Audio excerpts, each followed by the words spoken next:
하늘에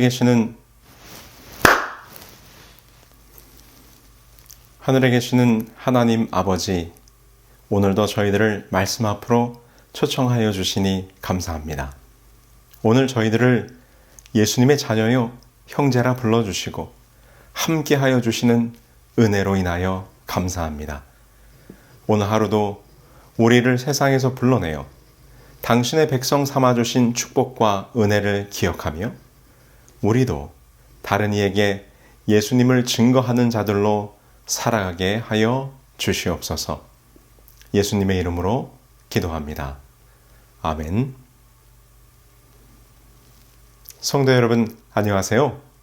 매일 교과 나눔, 이 개인 말씀의 묵상 시간에 참여하신 여러분 모두를 환영합니다.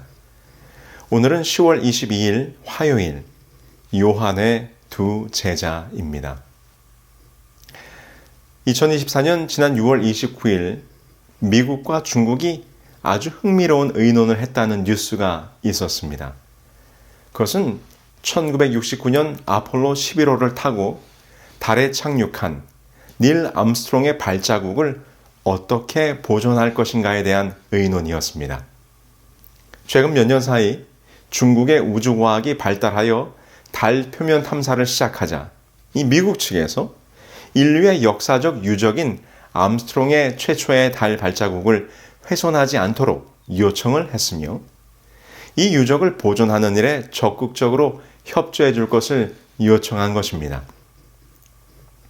이미 미국은 지난 2020년 미국인들의 달 착륙 현장을 보호하기 위한 우주 인류 유산 보호를 위한 작은 한걸음법을 통과해 놓은 상태입니다. 그런데 이제 중국이 달 탐사를 본격적으로 진행하자 이 달 탐사와 개발에 관하여 본격적으로 협의하고 논의하기 위한 시작이었다고 생각이 되어집니다. 어쨌든 달에 남겨진 인류 최초의 첫 발자국, 그것은 여러모로 의미가 있는 것이라고 생각이 됩니다. 오늘 우리는 또 다른 첫 발자국을 보게 될 것입니다. 그는 바로 예수님을 개인적으로 따르기로 결심한 예수님의 첫 제자들의 발걸음입니다. 침례 요한이 요한복음 1장 35절에서 39절에서 보라, 하나님의 어린 양이로다 라고 선언하며 예수님을 가리킬 때 그 자리에는 침례 요한의 두 제자가 함께하고 있었습니다.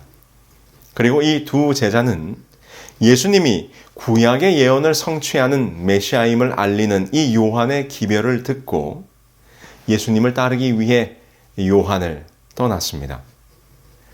그들은 예수님을 개인적으로 따르기로 결심한 최초의 제자들이 되었고 그들의 발걸음은 하나님의 부르심에 응답한 첫 번째 발걸음이 되었습니다. 이 요한의 두 제자는 한 사람은 성경에 기록된 대로 안드레였고 또 하나는 요한복음의 저자 요한 자신이었을 것으로 우리는 생각할 수 있습니다. 이제 그들은 예수님의 발걸음을 따라가며 그분과 함께 시간을 보내기 시작했습니다. 그렇게 그들은 예수님과의 하루를 보내게 됩니다. 그리고 그 예수님과의 첫 만남은 그들의 인생을 변화시키는 경험이었고 이는 곧 그들의 마음속에 예수님을 다른 사람들에게 전하고 싶은 강한 소망을 불러일으켰습니다. 그들이 예수님과 시간을 보낸 후의 모습을 한번 보시기 바랍니다. 안드레는 그 경험 후에 곧바로 그의 형제 시몬을 찾아가 우리가 메시아를 만났다라고 전했습니다.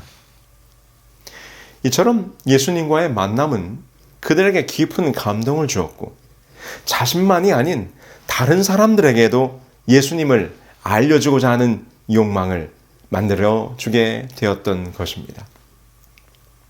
자신이 직접 보고 경험한 예수님의 모습을 나누고 싶고 전하고 싶은 강한 충동이 그에게 생긴 것입니다. 그리고 즉시로 그의 형제 시몬을 예수님에게로 데려오게 됩니다. 예수님은 시몬을 보자마자 내가 요한의 아들 시몬이니 장차 개바라 하시며 그가 누구인지를 아셨습니다. 이는 예수님께서 모든 사람을 깊이 이해하시고 그들의 마음을 아시는 분임을 우리들에게 보여줍니다. 요한복음의 중요한 주제 중 하나가 이 요한복음에서는 예수님께서 인간의 마음과 생각을 아신다는 주제가 반복적으로 설명되어져 있어요. 요한복음 2장 24절에서 25절의 말씀을 보실까요? 예수는 그 몸을 저희에게 의탁치 아니하셨으니 이는 친히 모든 사람을 아심이요 또 친히 사람의 속에 있는 것을 아심으로 사람에 대하여 아무의 증거도 받으실 필요가 없음이니라. 예수님은 단순히 사람들의 외적인 모습이나 행동만을 보시는 것이 아니라 그들의 내면과 가능성을 아시는 분이십니다.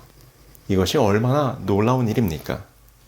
우리의 삶 속에서 우리가 예수님을 만나게 될 때 예수님은 우리의 존재를 깊이 아시고 이해하시며 우리를 당신에게로 이끄시는 분이시라는 것을 우리가 경험하게 되는 것입니다. 요한과 안드레는 예수님의 말씀에 대한 이 열린 마음과 믿음으로 그분을 따랐습니다.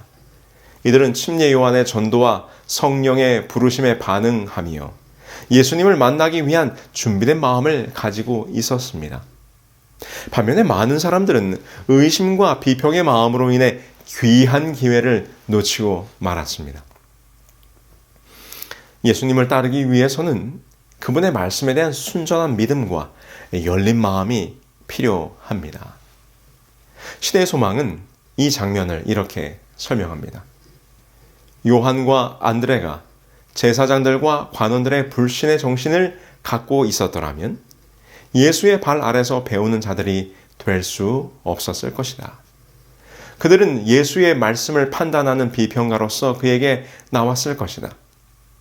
많은 사람이 그렇게 함으로 가장 귀한 기회의 문을 닫아버린다. 그러나 이 첫 제자들은 그렇게 하지 않았다. 그들은 침례 요한이 전도할 때에 성령의 부르심에 반응하였다. 그들은 이제 하늘 교사의 음성을 알아보았다. 그들에게 예수의 말씀은 신선함과 진리와 아름다움으로 가득 차 있었다. 하늘의 조명이 구약 성령의 교훈을 비추었다. 진리의 다방면의 주제들이 새로운 빛 속에서 솟아올랐다. 안드레는 자신의 형제 시몬을 예수님께로 데려왔습니다. 그의 행동은 예수님께서 부르신 첫 제자들이 어떻게 복음을 전파하기 시작했는지를 우리들에게 보여줍니다. 그들은 가족과 가까운 사람들에게 가장 먼저 예수님을 전했습니다. 이러한 직접적인 호소와 개인적인 전도는 오늘날에도 우리에게 매우 중요한 전도의 방법이 될 수 있습니다. 그리스도의 교회의 기초는 요한, 안드레, 시몬, 그리고 빌립과 나다나엘을 부름으로 시작되었다. 침례 요한은 자기 제자 중 2명을 그리스도께로 인도하였다. 그러고 나서 그 중 하나인 안드레가 그의 형제를 찾아 그를 불러 구주께로 인도되었다. 빌립은 부름을 받자 나다나엘을 찾으러 나갔다. 우리는 이러한 신뢰에서 우리의 인척과 친구와 이웃에게 직접적인 호소를 하는 개인적인 노력의 중요성을 배워야 한다. 예수님의 초대에 응답하는 삶, 이 요한의 2 제자가 보여준 예수님을 따르는 첫 발걸음은 오늘 우리에게 중요한 교훈을 줍니다. 그들은 침례 요한의 기비를 듣고 성령의 부르심에 순종하며 예수님을 만나고 그분과의 시간을 소중히 여겼습니다. 그들의 경험은 곧 다른 사람들에게 복음을 전하고자 하는 소망으로 이어졌습니다. 이것이 예수님을 만나고 경험한 자들이 살아야 하는 증인으로서의 삶의 모습입니다. 그리고 우리의 사명이기도 합니다. 먼저 예수님을 만나고 경험한 우리도 예수님을 증언하는 삶을 통하여 우리의 이웃들의 발걸음을 우리의 주님께로 이끌어야 할 것입니다. 우리의 이웃들로 예수님께로 향하는 귀한 첫 걸음을 인도하게 될 때 그 발자국은 영원한 하늘에서 기억되고 보존될 축복의 발걸음이 될 것입니다. 우리도 이와 같이 예수님의 부르심에 반응하여 그분을 만나고 그 만남의 기쁨을 주변 사람들에게 전하는 삶을 살게 되기를 간절히 소망합니다. 오늘도 함께 나눈 말씀을 묵상하며 개인 기도하는 시간을 갖도록 하겠습니다.